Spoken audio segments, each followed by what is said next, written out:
DHT और hair fall, इन दोनों के बीच में क्या कनेक्शन है? वो कौन सा हार्मोन है जिसको हम डीएचटी कहते हैं और इससे कैसे हेयर फॉल होता है? और वो कौन सी खाने में चीज़ें हैं, कौन से फूड्स हैं जिनसे कि हम नेचुरली डीएचटी को ब्लॉक कर सकते हैं?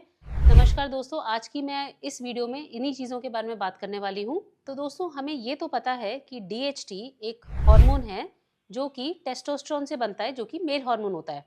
तो टेस्टोस्टेरोन नेचुरली डीएचटी में कन्वर्ट होता है बॉडी में, और जेनेटिक पैटर्न का जो हेयर फॉल होता है जिसमें कि धीरे धीरे करके हेयर लाइन पीछे जाती है, मेल्स में क्राउन में गंजापन आता है, फीमेल्स में पार्टिंग जो है चौड़ी होती है, टॉप एरिया में थिनिंग आती है।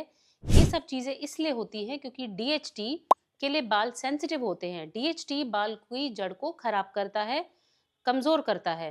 और हम हमेशा ये सोचते हैं कि इस डीएचटी को हम कैसे कंट्रोल करें। तो हमारे पास में कुछ ऐसी मेडिसिन है जिनसे कि हम डीएचटी को कंट्रोल कर सकते हैं, उसका लेवल कम कर सकते हैं या बालों की सेंसिटिविटी को कम कर सकते हैं। मगर इन मेडिसिन के कुछ साइड इफेक्ट्स भी हो सकते हैं, जैसे कि सेक्सुअल साइड इफेक्ट्स। तो इन साइड इफेक्ट्स को अवॉइड करने के लिए काफ़ी लोग इस कंफ्यूजन में रहते हैं कि हम कौन से ऐसी नेचुरल चीज़ें कर सकते हैं जिनसे कि डीएचटी ब्लॉक हो सकता है।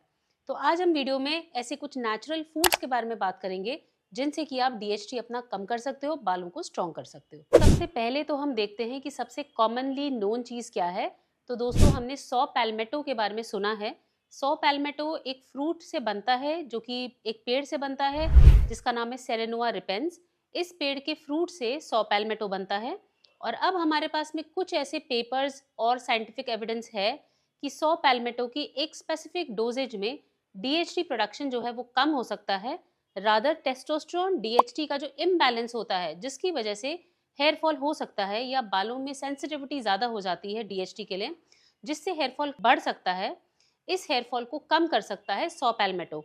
तो दोस्तों, इसकी एक स्पेसिफिक डोजेज होती है, जैसे 250 मिलीग्राम पर डे। सॉ पैल्मेटो अब मार्केट में फ्रीली अवेलेबल है, ऑनलाइन फ्रीली अवेलेबल है। तो ये हम capsule on a daily basis खा सकते हैं। इससे हमारा डीएचटी कंट्रोल होता है और प्लस ये एक एंटी इन्फ्लेमेटरी की तरह भी काम करता है। तो क्योंकि टेस्टोस्टेरोन डीएचटी इम्बैलेंस दोबारा से बैलेंस आउट होता है, तो हमारा हेयर रीग्रोथ वापस स्टार्ट हो जाता है। सेकंड चीज़ जो हम सबके किचन में अवेलेबल है और हम इसको रोज़ खाते भी हैं, इसको हम कच्चा खा सकते हैं, और वो चीज़ है प्याज। जी हाँ दोस्तों, अनियन एक बहुत ही अच्छी चीज़ है जो कि हेयर ग्रोथ में हेल्प कर सकती है। तो अनियन में एक स्पेसिफिक कंपाउंड होता है जिसको हम कहते हैं क्वर्सेटिन। क्वर्सेटिन एक बहुत ही अच्छा एंटी इन्फ्लेमेटरी है या एंटीऑक्सीडेंट है। तो हमारे अक्सर से हेयर फॉल की वजह होती है हमारे बालों के अंदर या रूट्स के अंदर स्ट्रेस, यानी कि हमारे रूट्स जो है धीरे धीरे करके कमज़ोर हो रहे हैं और इन्फ्लेमेशन उनमें बढ़ता जा रहा है। कुछ डैमेजिंग कंपाउंड्स या केमिकल्स उनके आसपास में रिलीज हो रहे हैं। तो एंटीऑक्सीडेंट्स जैसे कि क्वर्सेटिन से इस डैमेज को हम प्रिवेंट कर सकते हैं। ऑल्सो क्वर्सेटिन साइंटिफिकली प्रूवन है कि डीएचटी और टेस्टोस्टेरोन के इम्बैलेंस को ये बैलेंस आउट कर सकता है।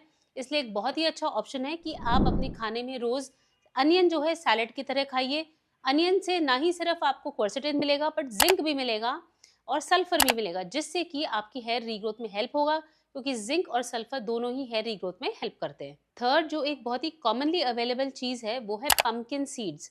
तो पम्पकिन सीड्स में जिंक की मात्रा काफ़ी अच्छी होती है। और दोस्तों, अब इस चीज़ पे साइंटिफिक एविडेंस है हमारे पास में कि जिंक एक डीएचटी कंट्रोलर की तरह एक्ट करता है। ये डीएचटी का लेवल एक्चुअली कम नहीं करता, मगर अगर टेस्टोस्टेरोन और डीएचटी के बीच में इम्बैलेंस है तो इस इम्बैलेंस को ये बैलेंस आउट करेगा। जिंक वैसे भी हमारी हेयर ग्रोथ में काफ़ी अच्छा काम करता है। पंपकिन सीड्स काफ़ी सारे मिनरल्स और विटामिन्स का एक बहुत ही रिच सोर्स है, और इसमें ओमेगा 3 फैटी एसिड्स भी आते हैं।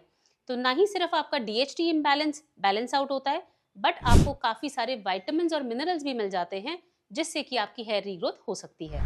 फोर्थ बहुत ही कॉमनली अवेलेबल इंग्रेडिएंट है ग्रीन टी। जी हाँ दोस्तों, ग्रीन टी काफ़ी कॉमनली अवेलेबल है इन मार्केट्स, ग्रोसरी शॉप्स।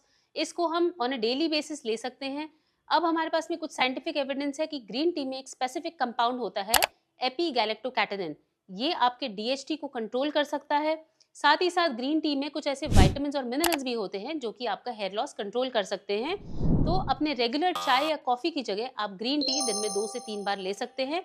ना ही सिर्फ आपका डीएचटी बैलेंस आउट होगा, बट इंपॉर्टेंट विटामिन्स और मिनरल्स भी आपको इससे मिलेंगे। फिफ्थ इंग्रेडिएंट है डॉडर सीड्स। ये दोस्तों एक पैरासिटिक प्लांट से बनता है। ये कुछ ऐसे बीज होते हैं जिनमें DHT रिड्यूस करने की कैपेसिटी होती है। हाउएवर ये इतना इजीली अवेलेबल नहीं है, बट आपको ऑनलाइन फार्मेसीज में या आयुर्वेदिक शॉप्स में मिल जाएगा। इन सीड्स का खासियत ये है कि ये DHT को ब्लॉक कर सकते हैं, लोअर कर सकते हैं और काफ़ी इफेक्टिव हो सकते हैं आपके हेयर लॉस को कंट्रोल करने में। दोस्तों, अब हमने ये सारे इंग्रेडिएंट्स देखे हैं जिनसे कि हमारा DHT कंट्रोल हो सकता है, बट अनफॉर्चुनेटली हमारे पास में एग्जैक्ट साइंटिफिक एविडेंस नहीं है कि हमें इन चीज़ों को कितने डोज में लेना है, कितना रेगुलरली लेना है, और अगर इन चीज़ों से DHT ब्लॉक हो रहा है तो क्या इनसे भी कोई साइड इफेक्ट्स हो सकते हैं या नहीं। पर दोस्तों, जितने भी पेशेंट्स यूज़ करते हैं, जितने भी लोग इसको यूज़ करते हैं, वो कोई भी साइड इफेक्ट रिपोर्ट नहीं करते, क्योंकि जितने भी नेचुरली अवेलेबल हर्ब्स और फूड्स हैं, ये एक्चुअली DHT को लोअर नहीं करते, बल्कि टेस्टोस्टेरोन और DHT के इम्बैलेंस को ये करेक्ट करते हैं। साथ ही साथ आपके बाल की सेंसिटिविटी को टुवर्ड्स DHT कम करते हैं। अलॉन्ग विद दैट ये आपको काफ़ी सारे इसेंशियल वाइटामिन्स और मिनरल्स प्रोवाइड करते हैं, जो कि आपकी हेयर ग्रोथ में हेल्प करता है। साथ ही साथ ये एक एंटीऑक्सीडेंट की तरह भी काम करते हैं, तो आपकी बॉडी का स्ट्रेस दूर करते हैं।